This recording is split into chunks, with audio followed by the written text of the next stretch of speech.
Entonces, desde comienzos del siglo, los vinagreros de la región orleanesa habían adoptado los métodos de Chaptal, que, siguiendo a Lavoisier, había descrito el proceso de acetificación.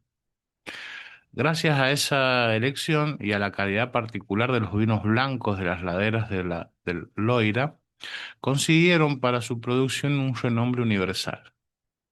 El famoso procedimiento orleanés, admirado por el mundo entero, consistía en hacer trabajar a la bacteria Mycoderna aceti,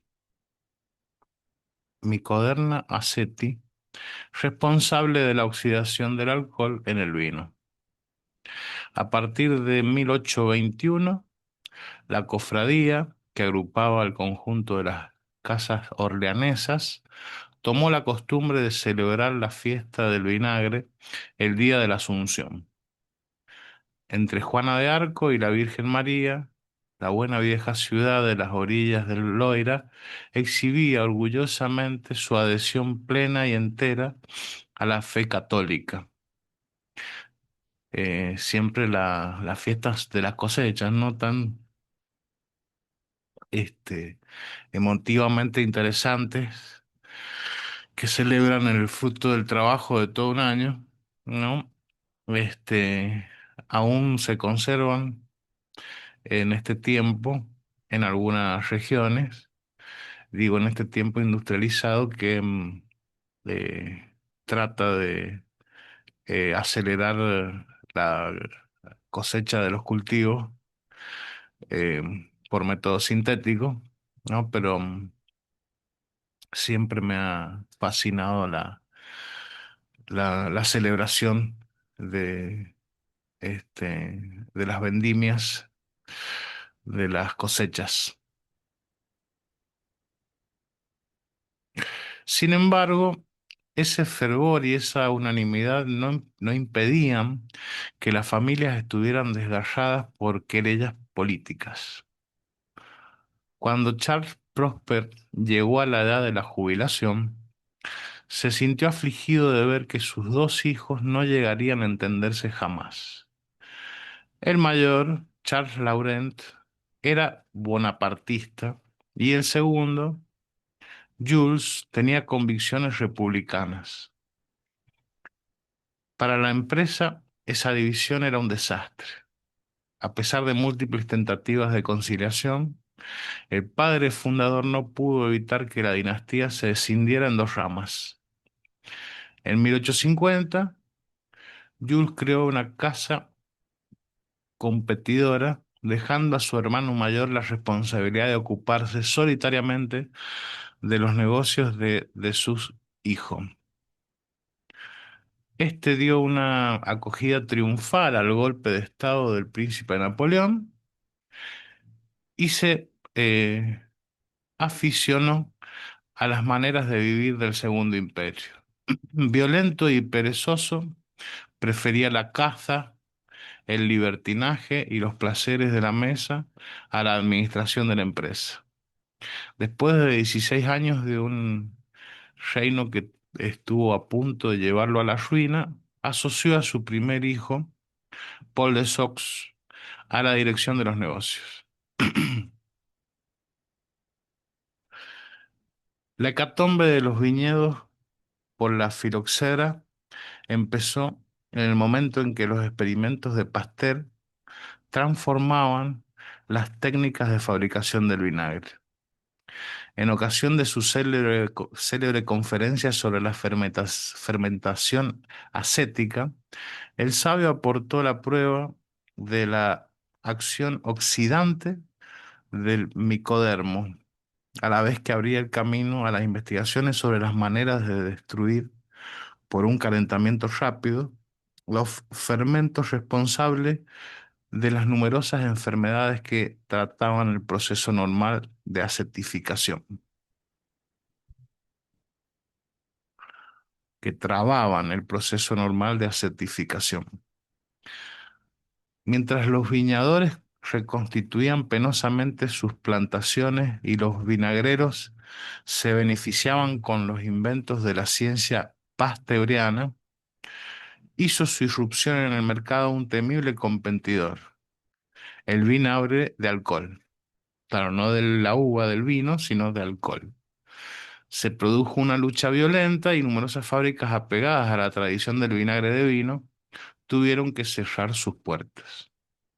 Fue en esa época cuando Ludovic de Sox tomó la dirección de la ilustre casa, después de la muerte prematura de su hermano mayor.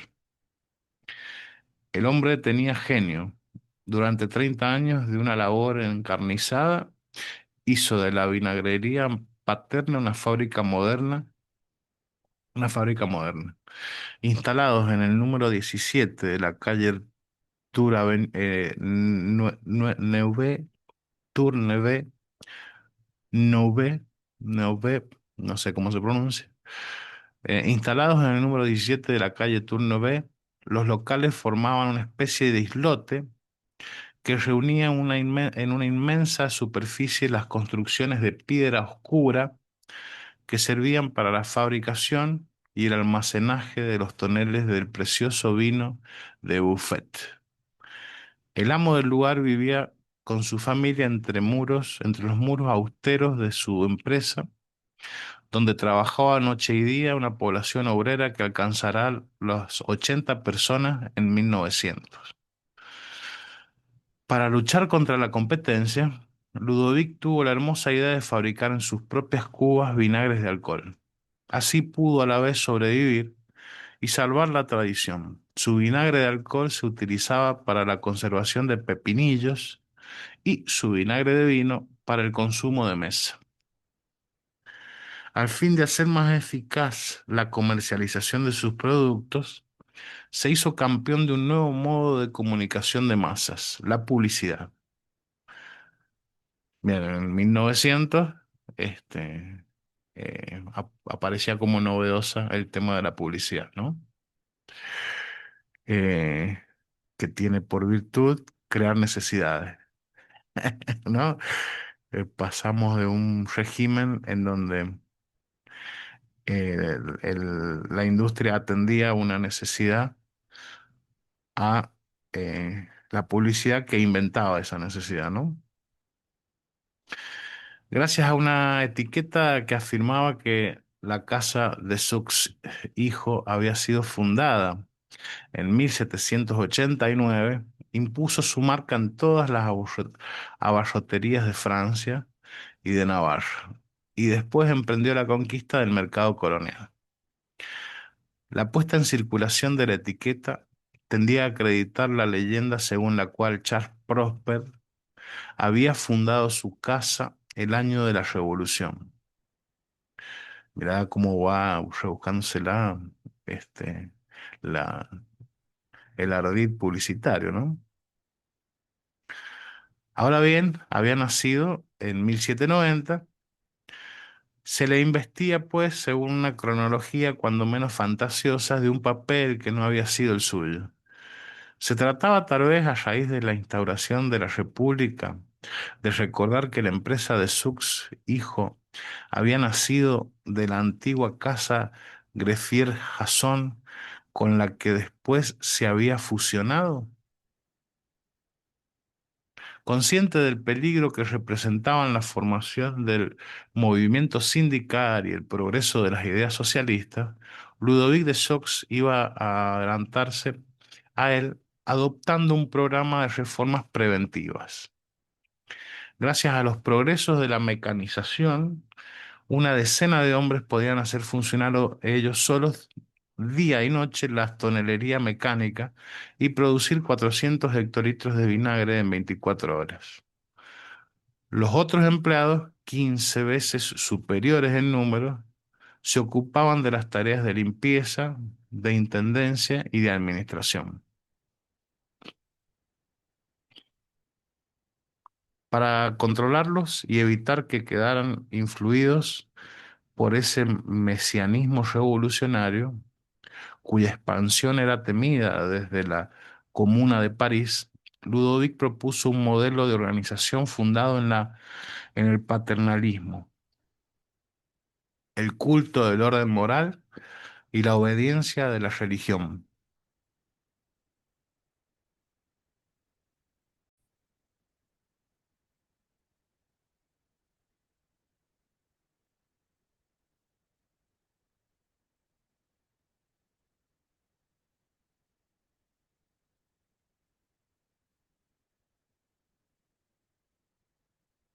Así fue como en 1880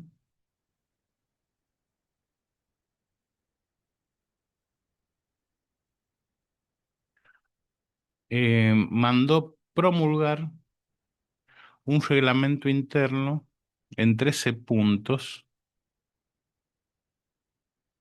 ¿Por qué no se va esto?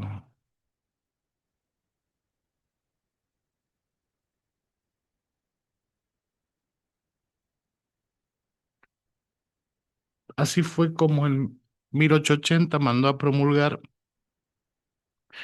un reglamento interno en 13 puntos donde se exponían las virtudes cardinales juzgadas como indispensables para el buen funcionamiento de la firma. Piedad, limpieza, puntualidad.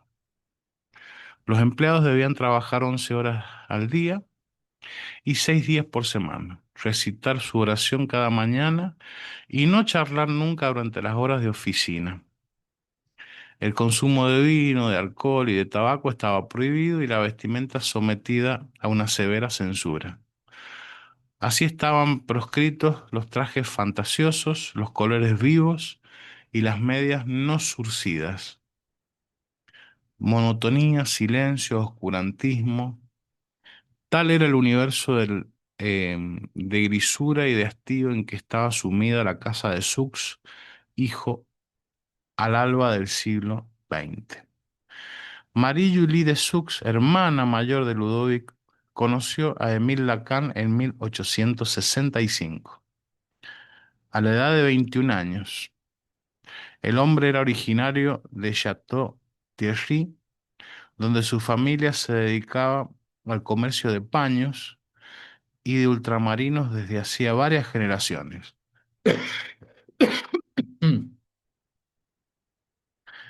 Amante de viajar, había sido reclutado por la firma para difundir y representar sus productos.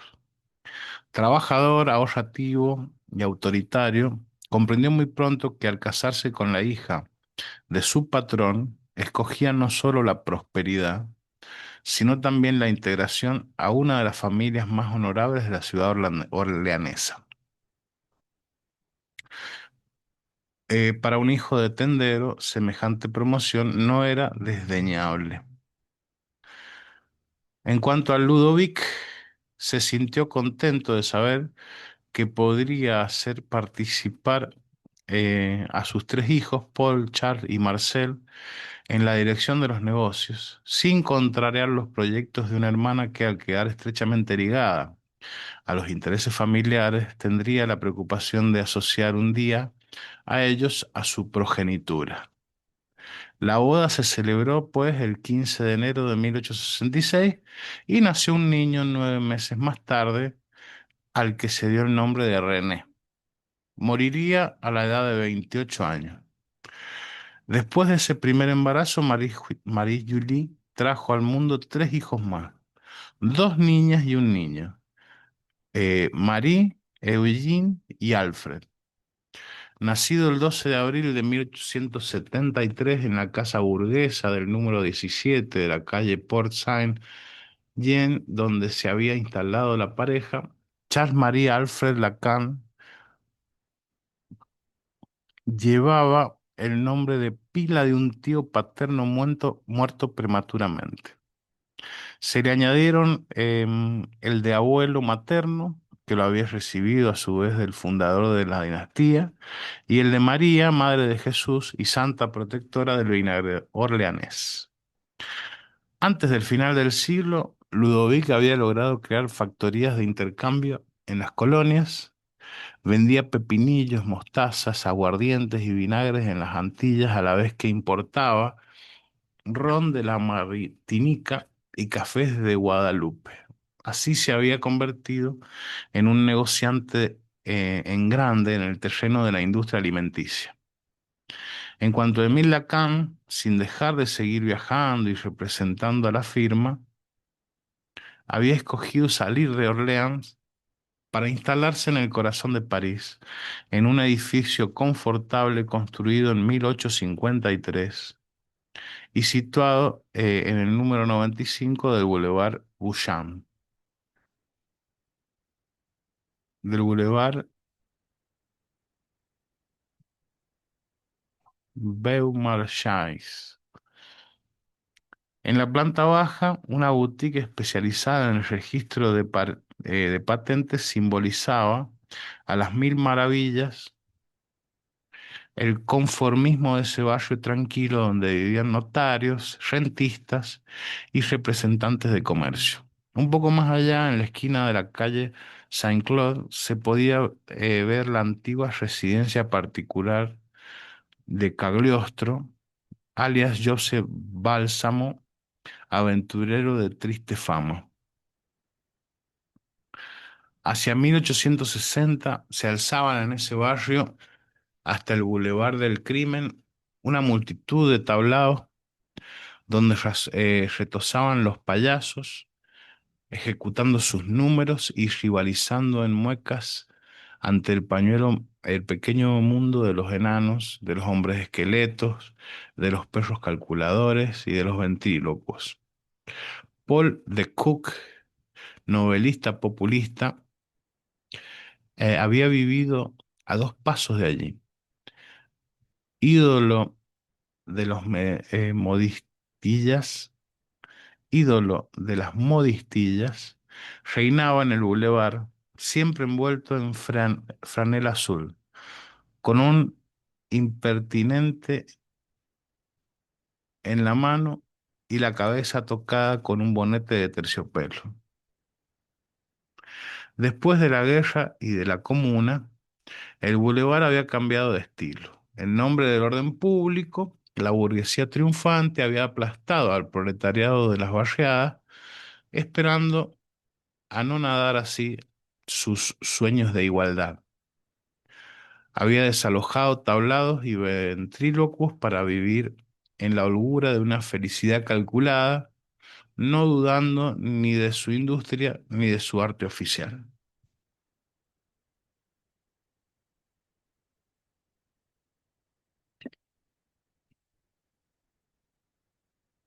A pesar de ser autoritario y de carácter fuerte, Émile Lacan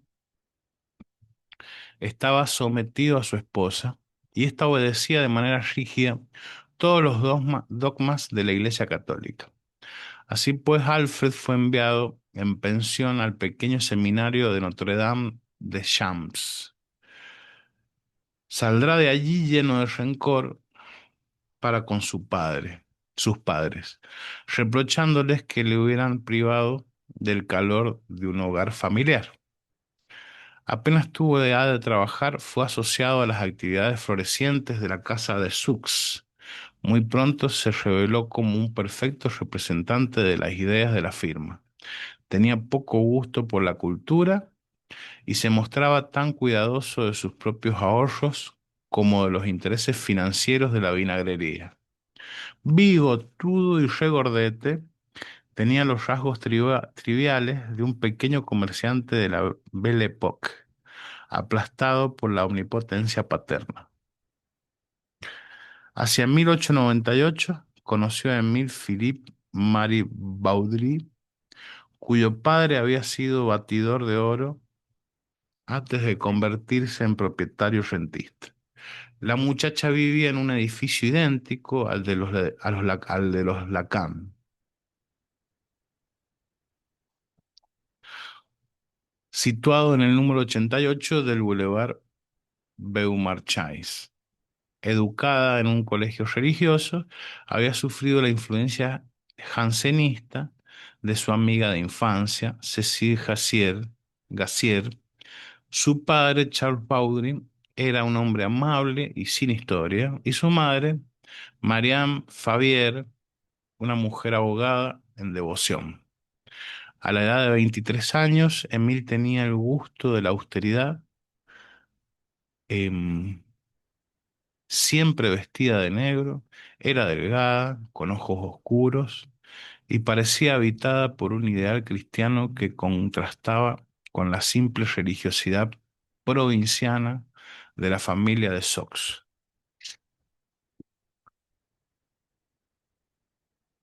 Se casó con Alfred el 23 de junio de 1900. El matrimonio fue bendecido en la iglesia de Saint Paul, Saint Louis.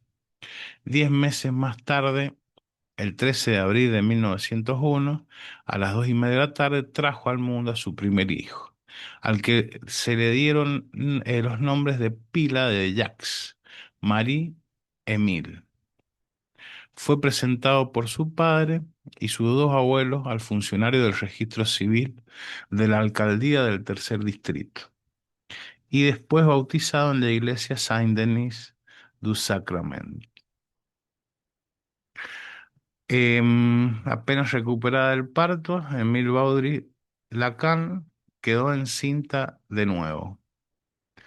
En 1902 trajo al mundo un segundo hijo llamado Raymond, que sucumbió 2 años después a una hepatitis.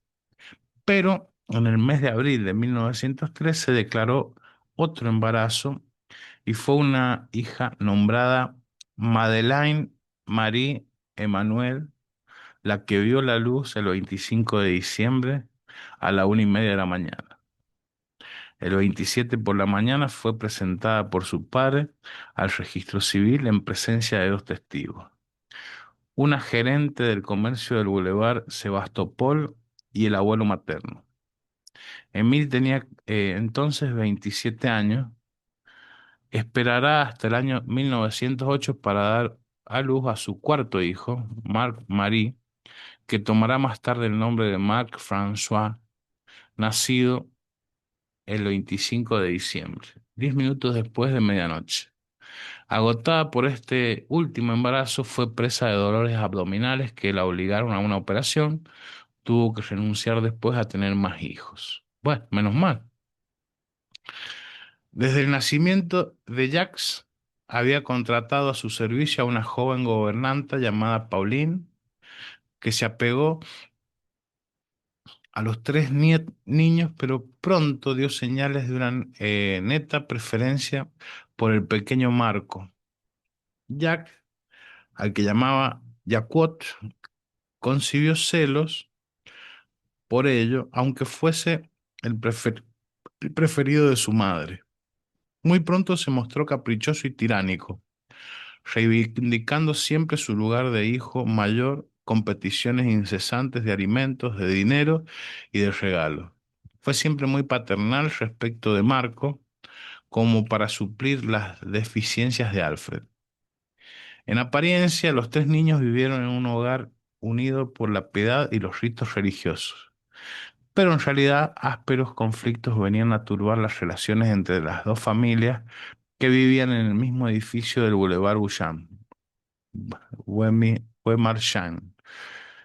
Emile no se entendía con su suegra, Marie-Julie, a la que juzgaba demasiado autoritaria respecto de Alfred, y no soportaba a sus cuñadas, Marie y Eugene, a las que reprochaba ser estiradas. Por eso, Alfred tuvo una desaveniencia con su padre, que tomó entonces la jubilación y se volvió a vivir a Orleans. El hijo sucedió al padre en los negocios. En lugar de recorrer Francia, se quedó en la ciudad, convirtiéndose rápidamente en el agente general de la firma de Sux para la capital. Afable y diplomático, supo mantener con la clientela excelentes relaciones y mostrarle fino conocedor de las reglas del comercio parisiense. De sus años de infancia en el seno de una familia normal y conformista, Jacques conservó un recuerdo aterrador. Educado en un clima de religiosidad asfixiante y de perpetuos conflictos domésticos, no paraba también él de pelearse con su abuelo, al que despreciaba, y del que hará públicamente un retrato de una violencia inaudita, un año después de la muerte de su padre. De lo que se trata en mi abuelo es mi abuelo. Quiere decir esto, que aquel execrable pequeño burgués que era dicho tipo, ese horrible personaje, gracias al cual llegué prematuramente a esa función fundamental que es la de maldecir a Dios, ese personaje es el mismo que consta en el registro civil como estando demostrado por los lazos del matrimonio, ser padre de mi padre, por cuanto es justamente del nacimiento de éste de lo que se trata en el acta en cuestión. No perdonó a su abuelo un ejercicio de la paternidad que había rebajado a la función paterna.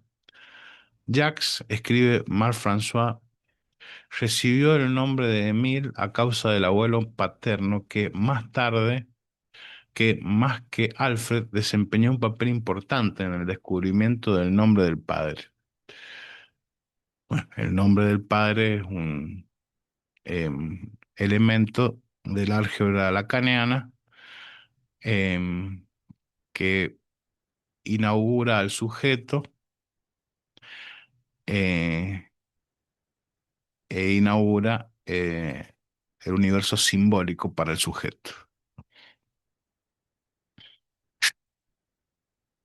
Seguimos. Y también cuando Emil lo mandaba al rincón para castigarlo, en lugar de educarlo paternalmente, si eso es un padre, yo lo maldigo. Sin embargo, su padre inmediato, Alfred, era amante y amado. Cuando Emil regresó a Orleans, Alfred se fue también al Boulevard Beaumarchais para instalar a su familia en la calle del Montparnasse. Se había tomado la decisión de mandar a Jacques como externo al colegio Stanislas, donde eran admitidos los mejores retoños de las familias de la gran y la mediana burguesía católica. Semejante elección atestiguaba el estado de ánimo de los Lacan de Sux-Baudry, unos años después de la separación de la Iglesia y el Estado. Clericalismo y hostilidad a los valores de la República y del laicismo. Durante mucho tiempo Alfred siguió distanciado de sus padres y fue cerca de la familia de su mujer, donde pasó sus mejores momentos de ocio ante la Gran Guerra, antes de la Gran Guerra. Enjoy en Josas alquiló una casa confortable a la que dieron nombre de Villa Marco en honor al hijo pequeño. Emil se reunía allí en alegres días de campo con su hermano Joseph, su hermana Marie y el esposo de esta, Marcel Lenglais, cuyos cuatro hijos, Roger, Anne-Marie, Jean y Robert, jugaban a menudo a los bolos con su tío Alfred. En cuanto a Jacquot, nuestro Jack, estuvo encantado de ver a su padre comprar un hermoso automóvil. Apasionado ya por la velocidad, no vacilaba en tomar el volante para hacer como que conducía, o en sentarse muy ufano al lado de Gastón, el chofer contratado al servicio de Alfred. El gran renacimiento del colegio Stanislas había empezado inmediatamente después de las barricadas de 1848. El impacto de los motines populares incitó, incitó en efecto a la clase dominante, hasta hacía poco dada al anticlericalismo, a confiar a la educación de sus hijos a escuelas confesionales. Durante los años que siguieron, bueno, eh, el movimiento de mandar a los hijos a escuelas confesionales tiene que ver con el rigor de la crianza en esas escuelas, ¿no? El rigor de la enseñanza. Durante los años que siguieron, el número de alumnos rebasó el millar. Hacia finales del siglo, los padres maristas que dirigían el establecimiento mandaron construir nuevos edificios donde instalaron anfiteatros, laboratorios y una sala de armas. Se asentaron entonces sólidas tradiciones, se fundó una academia de ciencias y letras cuyos miembros llevaban en las ceremonias un cinturón verde bordado en oro y se tomó la costumbre de celebrar el día de San Carlomagno con un banquete que reunía a las mejores clases. Ese día los alumnos más brillantes pronunciaban un discurso filosófico o literario delante de sus camaradas de promoción. En julio de 1901, la ley sobre las asociaciones transformó la situación del colegio, obligando a la congregación de los maristas a solicitar una autorización de enseñanza que no les fue concedida inmediatamente, que no les fue concedida. Inmediatamente se lanzó una campaña de suscripción para esquivar la prohibición.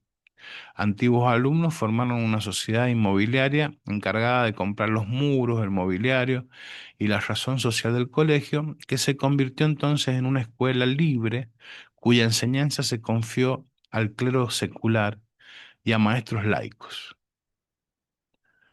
Marc Sangnier, fundador de la revista Le Sillon Surco y padre de la democracia cristiana a la francesa, se movilizó y fue elegido primer presidente del nuevo Consejo de Administración.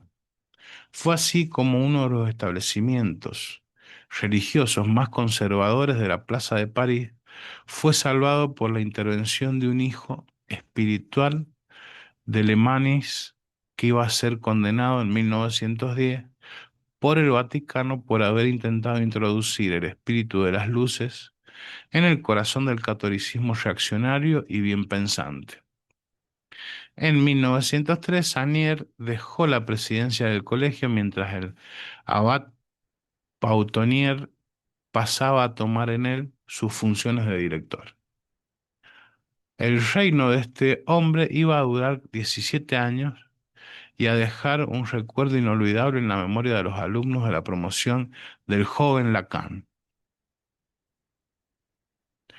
Profesor agregado de matemáticas y más habituado a las ecuaciones que a la administración del establecimiento, el abad se consagró sin reserva al pequeño mundo del que estaba encargado. Llamaba a cada uno por su nombre de pila, se preocupaba tanto de la salud de sus alumnos como de la marcha de sus estudios y seguía todavía su evolución después de su salida del colegio. No solo sabía ayudar a no solo sabía ayudar a los padres desfavorecidos recurriendo a su propia bolsa, sino que modificó el reglamento interno para permitir a los alumnos em, de origen modesto preparar las pruebas de la licenciatura de letras, a la vez que eran celadores en primero superior. Entre los jóvenes que frecuentaban el establecimiento antes de la Primera Guerra Mundial, algunos iban a hacerse célebres. De 1908 a 1909, Charles de Gaulle pasó allí 2 años, el tiempo necesario para preparar el concurso de entrada en la escuela de Saint-Cyr. Y George Wynemer, más joven que él, se hizo notar por sus extravagancias. En 1908, el abad Jean Calvet fue nombrado director de los estudios literarios en primero superior. En el gran seminario de Cahors había tenido por maestro a Fernand Dalbus, un profesor de moral que se había propuesto reconciliar a la iglesia anglicana y la iglesia ortodoxa. Calvet hablaba a la manera de Bossuet y hacía pensar en Confucio. Formado en la Sorbona por Gustave Lanson y Émile Faguet, se había hecho especialista del clasicismo francés. Bajo su reinado, la enseñanza de las letras estuvo perfectamente conforme con un espíritu clerical a la vez racionalista y ajado. Los autores de gran siglo eran los más privilegiados. Pascal y Bossuet venían a la cabeza, seguidos por Racine, Malherbe y Le Fontaine. Se descuidaba el siglo XVIII por los mismos motivos que las obras de Ernest Renan. En cuanto a la poesía moderna, estaban representadas por Sully Proudhon y Edmond Rostand, en detrimento de Baudelaire, calificado de poeta mórbido, y de Mallarmé, del que ni siquiera se hablaba. El Ababusar, censor del colegio, se mostraba siempre inquieto y listo a luchar contra las pretendidas seducciones de la literatura. No dejéis que la duda, neurastenia de la inteligencia os invada, decía a los alumnos que soñaban con convertirse en Rimbaud. En cuanto a la filosofía, se honraba a Descartes. En el corazón de esa vieja fortaleza cristiana, el joven Lacan recibió, pues, durante su escolaridad, una cultura clásica, poco abierta al espíritu de las luces, cerrada a la modernidad y vuelta a centrar en un cartesianismo cristiano que respondía a la divisa de los blasones de la casa. Francés sin miedo, cristiano sin reproche. En su promoción quedaron reunidos Louis Le Prince Riguet, futuro académico, Jacques Morin, futuro prefecto, Saúl de Sés, que escogerá la carrera médica, y Robert de Saint-Jean, futuro escritor y amigo íntimo de Julien Green. A partir de 1915, la guerra hizo irrupción en la vida monótona de la familia Lacan. Movilizado con el grado de sargento de caballería, Alfred fue destinado al servicio del abastecimiento alimenticio del ejército, mientras que Emil lo sustituía en sus funciones de agente de la firma de Sux. En el patio del colegio Stanislas, transformado en el hospital, fueron alojados soldados heridos de vuelta del frente. El espectáculo de sus miembros amputados y de sus miradas estupefactas despertó tal vez en el hijo de Alfred el deseo de una carrera médica. Sin embargo, en aquella época parecía preocupado sobre todo de su propia persona, encarnizándose en obtener en todas partes los primeros lugares. Lacan intimidaba hasta a sus maestros, escribe Robert de Saint-Jean. Primero en todo, bellos ojos, gravedad burlona, marcaba como quien no quiere la cosa las distancias convenientes entre él y sus condiscípulos. Durante el recreo no se mezclaba nunca en nuestras persecuciones de indios.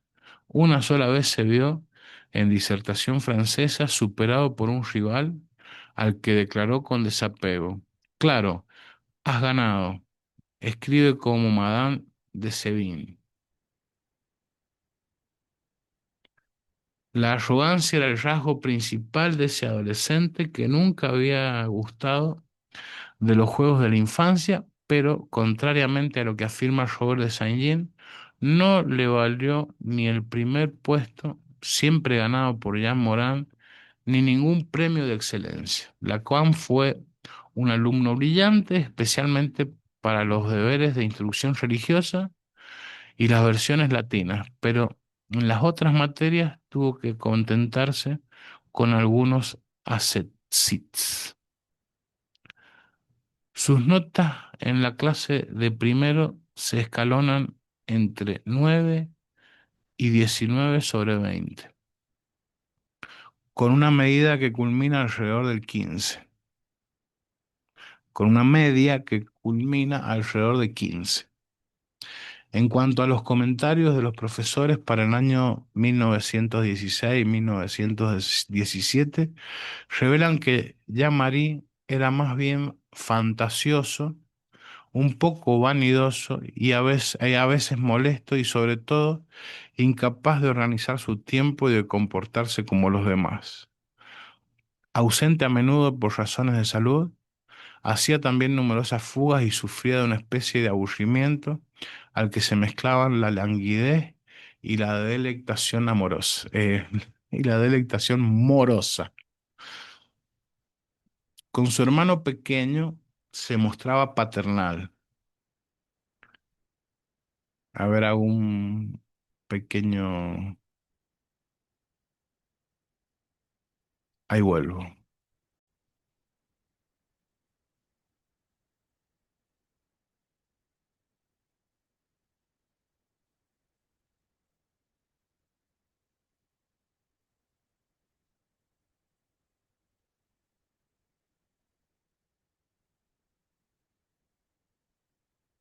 Entonces, con su hermano pequeño se mostraba paternal, lo protegía, jugaba a ser su mentor y le hacía recitar sus lecciones de latín.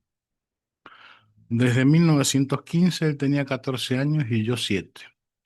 Me ayudaba en mi estudio del latín.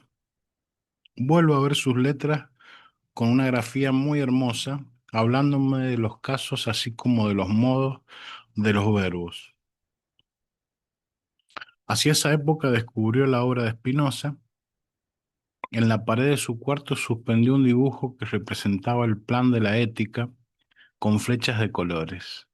Este acto de subversión en un mundo de pequeños comerciantes tuvo el efecto de arrastrar al joven hacia una afirmación de su deseo frente a un padre del que siempre pensó que no tenía más ambición que la de verle tomar el relevo para desarrollar el comercio de las mostazas.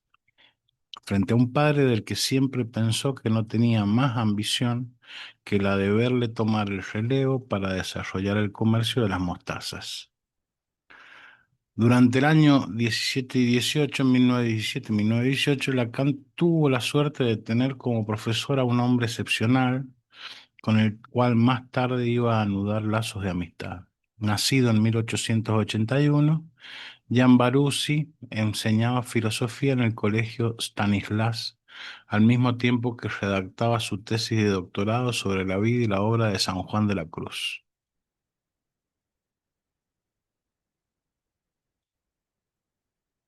Los trabajos de ese pensador católico y racionalista, cercano a Etienne Gilson, Alexandre Coiré y Henri Corbin, se inscriben en una corriente del pensamiento francés nacida de la creación, en 1886, de la sección de Ciencias Religiosas de la Escuela Práctica de Altos Estudios. 18 años después de la puesta en marcha de la cuarta sección, centrada en las ciencias filológicas e históricas, esa quinta sección venía a tomar el lugar de las antiguas facultades de teología, que ya no formaban parte de la universidad desde 1885. En el marco de la separación de la Iglesia y el Estado, se trataba de conservar las materias enseñadas antaño bajo la etiqueta de la teología. Las religiones debían ser, pues, objeto de un estudio científico, histórico y comparativo. Esa iniciativa fue atacada tanto por los católicos, que se negaban a separar la cuestión del estudio de los textos sagrados de la cuestión de la fe y el origen divino de los cultos, como por la izquierda anticlerical, para la cual la religión seguía siendo una superstición que había que excluir de la universidad.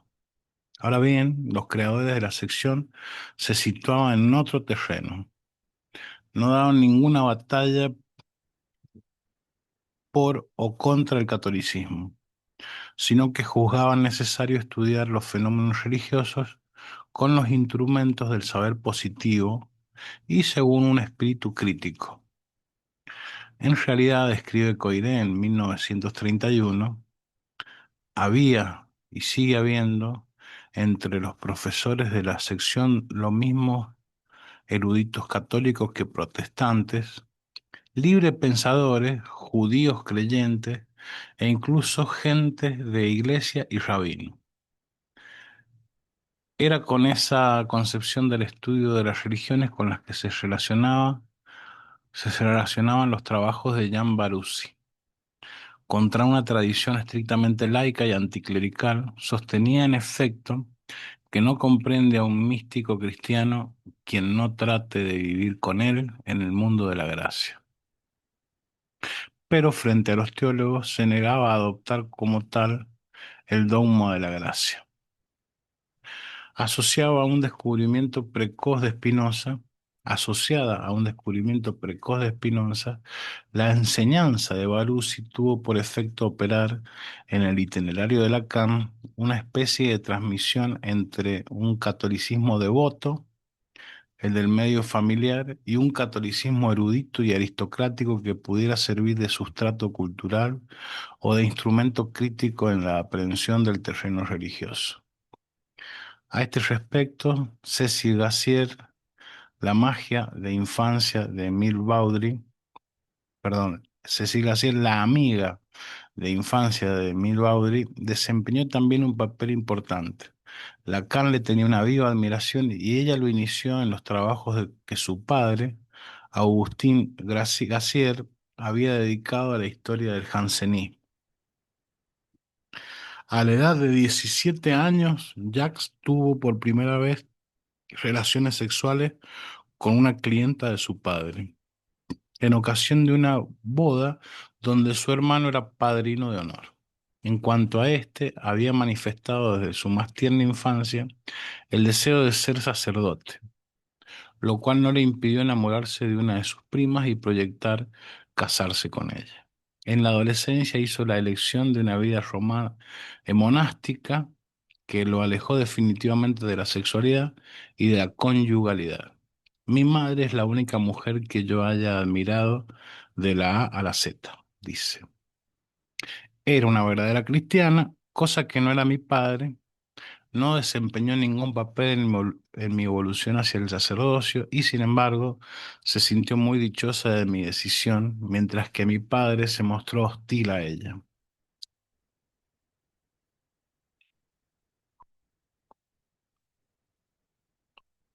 Fue con Francis Guilin y Robert de Saint-Jean como Lacan empezó a frecuentar.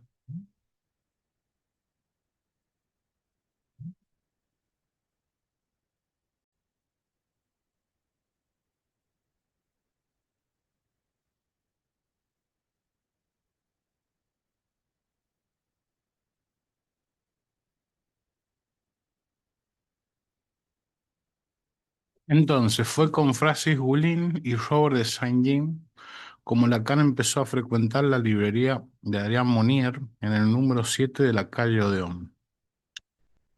Con su rostro redondo y liso, su falda amplia y plisada, acogía a sus clientes en lecturas públicas donde se reunían escritores ya célebres, André Gide, Jules Romains, Paul Claudel. Lacan se interesaba también en el dadaísmo y descubrió pronto el espíritu nuevo y el primer surrealismo a través de la revista Literature. Conoció a André Breton y a Philippe Sampler y asistió maravillado a la primera lectura del Ulises de James Joyce en la librería Shakespeare and Co. En esa época, en el transcurso de una grave crisis melancólica, rechazó violentamente el universo familiar y los valores cristianos en los que había sido educado. Hacia el 23 oyó hablar por primera vez de las teorías de Freud, pero fueron las ideas de Charles Murras las que tuvieron su atención. Sin adherirse a los principios del antisemitismo, se encontró con el hombre en varias ocasiones y participó en reuniones de la Acción Francesa, hallando allí un radicalismo y un culto de las élites que contribuyeron a alejarlo todavía más de su medio familiar, odiado sin descanso. Alfred y Emile empezaron a inquietarse por las actitudes de su hijo, que despreciaba sus orígenes, se vestía como un dandy y soñaba convertirse en Rastignac. Un día Robert de Saint-Jean se cruzó con él delante de la reja del parque Monceau y comprobó que vacilaba todavía. La medicina tal vez, pero ¿por qué no una carrera política? Lacan pensaba en efecto seriamente en ser el secretario de un hombre de poder. El rechazo de la religión y el abandono de la fe se concretaron más aún cuando Lacan se puso a leer en alemán la obra de Nietzsche.